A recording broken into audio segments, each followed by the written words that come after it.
Selamat petang, salam sejahtera. Ini isu paling hangat datang daripada negeri di bawah bayu Borneo, Sabah. Apabila hayat Muhyiddin di Sabah sudah semakin di hujung jalan. Sebelum kita teruskan isu dan ulasan kali ini, tolong tinggalkan dulu komen kamu, tekan butang subscribe untuk mendapatkan isu-isu terkini daripada channel saya ini. Baik, seperti yang telah diwar-warkan sebelum ini, akhirnya Muhyiddin Yassin benar-benar dipecat. Bukan dipecat daripada jawatannya, bukan dipecat daripada Perikatan Nasional, tetapi partinya Muhyiddin Yassin dipecat daripada Gabungan Rakyat Sarawak atau bukan Sarawak, Gabungan Rakyat Sabah atau GRS. Akhirnya apa yang kita impi-impikan, yaitu GRS menjadi sebuah parti lokal yang boleh disebut original Sabahan, akhirnya menjadi kenyataan apabila Parti Bersatu yang datang daripada tanah Melayu ataupun daripada Malaya akhirnya disingkirkan daripada Gabungan Rakyat Sabah atau GRS tersebut.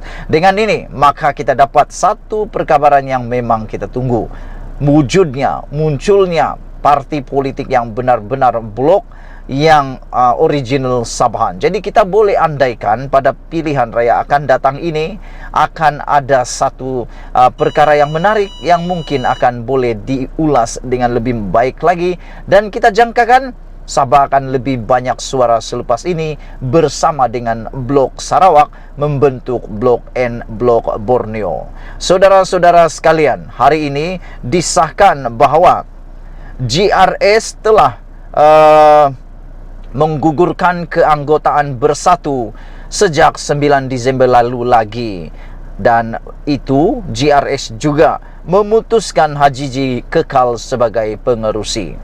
Kalau semalam yang dinyatakan oleh Ronald Kiandi, beliau katakan Hajiji Noor tiada keabsahan lagi sebagai pengerusi dalam GRS, dan beliau kata tanda tangan MOU perjanjian dengan Anwar Ibrahim tidak sah menurut Ronald Kiandi. Ini penjelasannya.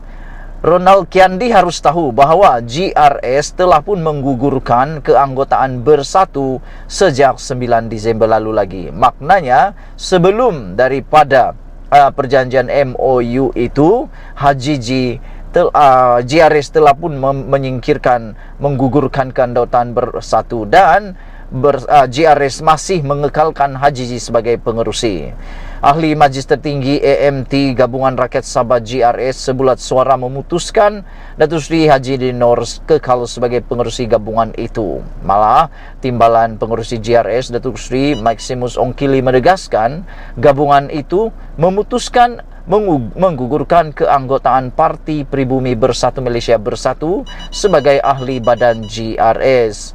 Merujuk kepada kenyataan Datuk Seri Ronald Kiandi pada 17 Disember lalu, saya selaku timbalan pengerusi GRS telah mempengerusikan satu mesyuarat AMT GRS pada 9 Disember 2022. Mesyuarat tersebut telah memutuskan untuk mengekalkan Hajiji sebagai pengerusi GRS dan menggugurkan keanggotaan Bersatu sebagai ahli badan gabungan GRS, katanya.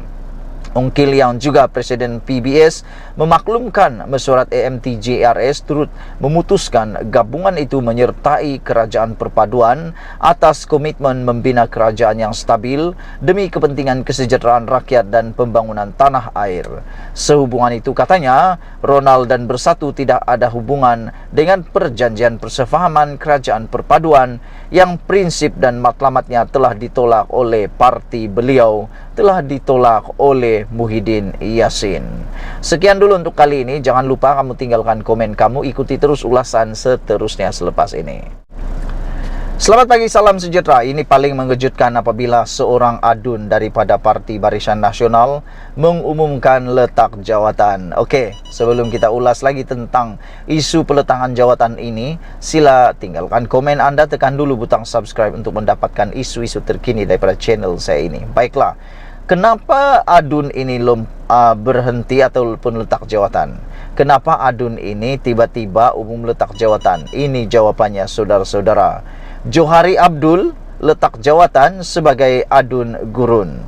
Johari Abdul hari ini mengumumkan peletakan jawatannya sebagai Adun Gurun di Kedah berkuat kuasa serta-merta.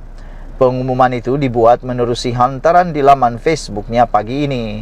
Dia berkata keputusan itu disampaikan menerusi sepucuk surat kepada Speaker Dewan Undangan Negeri DUN Kedah Johari Bulat. Saya telah mengutuskan sepucuk surat kepada Speaker DUN Kedah Johari Bulat mengenai peletakan jawatan sebagai Adun Gurun dan surat terbabit telah diterima bertarik pada 13 Disember 2022. Dalam surat terbabit dinyatakan bahawa peletakan jawatan saya berkuat kuasa serta-merta dari tarik surat itu diterima oleh pihak Speaker, katanya.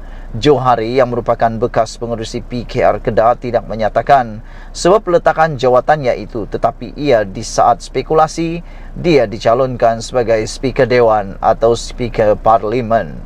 Dia menang kerusi Parlimen itu pada PRU 14 selain menjadi ahli Parlimen Sungai Petani sejak 2008 sebelum mengambil keputusan untuk tidak mempertahankan kerusi itu pada PRU 15. Pada itu, Johari mengucapkan terima kasih kepada parti komponen PH serta penduduk di Gurun atas sokongan dan kerjasama yang diberikan kepadanya selama menjadi wakil rakyat di situ. Saya cukup berbangga dapat berkhidmat mewakili warga Gurun sepanjang menjadi adun di kawasan tersebut, kata beliau. Saya dengan rendah diri menyusun 10 jari, memohon ampun dan maaf jika terdapat kesilapan, kekilafan, kekurangan dan sebagainya kepada semua pihak, khususnya buat rakyat di Gurun sepanjang berkhidmat sebagai adun, kata beliau lagi. Saudara-saudara sekalian, peletakan jawatan ini sebenarnya sudah biasa berlaku di mana-mana berkaitan dengan apabila beliau mahu dilantik sebagai Speaker Dewan. Saudara-saudara, apalagi yang kita boleh sebutkan di sini ialah seorang ahli parlimen daripada PKR, daripada Pakatan Harapan, mengatakan biar aku dipancung, Hasan tak rela demokrasi berkubur di parlimen. Sejak belakangan ini, ahli parlimen Pasir Gudang Hasan Abdul Karim kerap mencurahkan perasaannya berupa teguran atau sindiran melalui ungkapan puisi. Melalui karya terbarunya yang disiarkan di media sosial hari ini dengan judul Satu Deklarasi, Hasan membantah MOU Perdana Menteri Anwar Ibrahim dengan beberapa parti lain. Meskipun begitu, Hasan menjelaskan kepada Malaysia kini dia akan tetap mengundi menyokong usul percaya Perdana Menteri di Dewan Rakyat pada Isnin depan. Saya sahkan akan undi sokong Anwar sebagai Perdana Menteri, bukan kerana ultimatum MOU tetapi atas hati nurani saya, katanya menerusi mesej WhatsApp. MOU itu mewajibkan ahli parlimen berkenan menyokong Perdana Menteri dalam mana-mana usul kepercayaan atau rang undang-undang bekalan atau mana-mana usul berkaitan kepercayaan kerajaan pimpinan Anwar. Hasan dalam sajaknya menyebut parlimen itu kemuncak suara demokrasi dan parlimen bukan tempat makhluk zombie yang bergerak mengikut arahan ketua. Biarlah aku bicara sebagai seorang ahli parlimen di sini. Aku bukan robot, aku bukan zombie, aku masih ada maruah, bukan bangkai bernyawa. MOU itu antara lainnya memperuntukkan jika ahli parlimen dalam kerajaan yang gagal mengundi atau menyokong Perdana Menteri dalam usul undi seperti undi percaya, rang undang-undang pembekalan dan sebarang usul berbentuk prosedur yang mempunyai kesan kepada keabsahan kerajaan persekutuan dikira letak jawatan. Pada sajak itu, Hasan menyatakan tindakan yang akan diadakan atau dilakukan kita undi usul percaya Perdana Menteri pada Disember, aku isytiharkan di sini, aku akan mengundi bebas ikut hatiku. Aku akan ikut berikan undi kepercayaan kepada Perdana Menteri sahabatku. Bagaimanapun, Hasan dalam sajaknya menyoal MOU itu autokrasi atau demokrasi sambil menyorot kisah Hang Tua dan Hang Jebat. Sekian dulu untuk kali ini. Jangan lupa tinggalkan komen anda, tekan butang subscribe. Kita jumpa lagi. Bye-bye.